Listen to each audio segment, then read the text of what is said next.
કાલે આપણે કયું કર્યું? ઘના ઘન નિભે સદા ધ્રુવ પરાસરા પિષ્ટ. આજે વિશુદ્ધ મથુરા તટે બોલ સકલ ગોપ ગોપી વૃતે.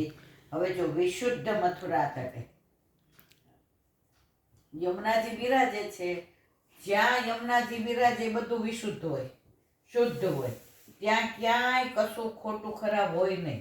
તો યમુનાજીના કિનારે કોણ બિરાજે છે? કયું ગામ છે? કઈ નગરી છે? મથુરા. અને ગોકુળમાં કઈ છે? ગોકુળ નગરી. બરાબર. યમુનાજી ક્યાં બિરાજે છે? મથુરામાંય છે અને ગોકુળમાંય છે. તો બે જગ્યાએ વિશુદ્ધ છે. પણ અહીંયા છે આધ્યાત્મિક છે અને ગોકુળમાં શુદ્ધ દૈવિક છે. ઓલું નથી એક ઢોળ આપણે તમે ગાતા લા, कैसे आऊं रे कनाई तेरी गोकुल नगरी बड़ी दूर नगरी. कैसे आऊं रे कनाई तेरी गोकुल नगरी बड़ी दूर नगरी. रात को आऊं तो कान्हा डर मोहे लागे, रात को आऊं तो कान्हा डर मोहे लागे. दिन को आऊं तो देखे सारी नगरी बड़ी दूर नगरी. कैसे आऊं रे कनाई तेरी गोकुल नगरी बड़ी दूर नगरी. धीरे से चलूं तो कान्हा पायल मेरी बाजे, धीरे से चलूं तो कान्हा पायल मेरी बाजे. झड़प चलूं तो छलके डगरी बड़ी दूर नगरी. कैसे आऊं रे कन्हई मेरी गोकुल नगरी बड़ी दूर नगरी. सखियों संगाऊं कान्हा शर्म मोहे आवे, सखियों संगाऊं कान्हा शर्म मोहे आवे. अकेली आऊं तो भूल जाऊं डगरी बड़ी दूर नगरी. कैसे आऊं रे कन्हई तेरी गोकुल नगरी बड़ी दूर नगरी बड़ी दूर. આખું કેટલું મોટું છે. તો ગોકુળ નગરી કઈ આવી? યમુના કિનારે. અને મથુરા નગરી કયા આવી? યમુના કિનારે. તો શું કે છે? વિશુદ્ધ સકલ ગોપ ગોપી વૃતે. હવે બધા ગોપ ગોપી ક્યાં હોય?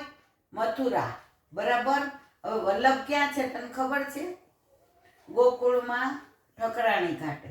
પણ વલ્લભના બધા દર્શન થાય સાક્ષાત. કારણ કે વલ્લભ કોણ છે? સાક્ષાત ઠાકોરજીના મુખારવિંદ સ્વરૂપ, સાક્ષાત સ્વામીજી. અને ત્રીજું સ્વરૂપ કયું વલ્લભનું? આચાર્ય સ્વરૂપ. વલ્લભના કેટલા સ્વરૂપ ભૂતલ પર? કયા કયા? ઠાકોરજીનું મુખારવિંદ સ્વરૂપ, અગ્નિ સ્વરૂપ, રાધાજીનું સ્વરૂપ ને આચાર્ય સ્વરૂપ. વાહ, બહુ સરસ, બહુ સરસ. તો પછી શું કે છે? સકલ ગોપ. પછી કે છે કૃપા જલધિ સંશ્રિતે મમ મન સુખમ ભાર. યમુનાજી કેવા છે? કૃપાના સાગર છે. કેવા છે? કૃપાના સાગર. ઠાકોરજી કૃપાના સાગર, યમુનાજી સાગર. તો તમારે ઠાકોરજી બંને સાગર મળે તો કેટલું ઓલું થઈ જાય, અને વિશાળ. અને એ સાગર મળીને કોને આવકારે છે? આપણને. કે તમે. અને ત્યાં સાગરમાં આપણે બોટ ચલાવીને વલ્લભ લઈ જાય. હા, જે કહેતા હતા ને કે તમારે વ્રજમાં જવું હોય તો પાસપોર્ટ કોણ કાઢી દે તમને? વલ્લભ. અને વિઝા કોણ આપે? યમુનાજી. યમુનાજી. તો તમે વ્રજ પરદેશ. ઠાકોરજી ઉડાડીને લઈ જાય. હા, પેલા એક જણ છે ને એ પ્લેનમાં ગયો તો કે તમે કેટલા જણા આવ્યા? એ કે 2 જણા. શું કહ્યું? 2. તો કે બીજી ટિકિટ ક્યાં? તો કે માલિકને થોડી ટિકિટ લેવાની હોય. ઠાકોરજી કોણ થયા? માલિક. સર્વના, દુનિયાના, વિશ્વના, ત્રિલોકના, બ્રહ્માંડના, તારા મારા, દેવોના, ગંધર્વના, કિન્નરોના, મનુષ્યના, પ્રાણીના, પક્ષીના, બધાના માલિક કોણ છે? ઠાકોરજી, ત્રિલોકનો નાથ. એને થોડી ટિકિટ લેવાની હોય. તો આપણા ઉપર પણ કોણ બિરાજે છે? ઠાકોરજી. પછી આપણે ચિંતા કરવાની જરૂર છે નહીં. બરાબર. હવે આનું ગુજરાતીકરણ કરીએ.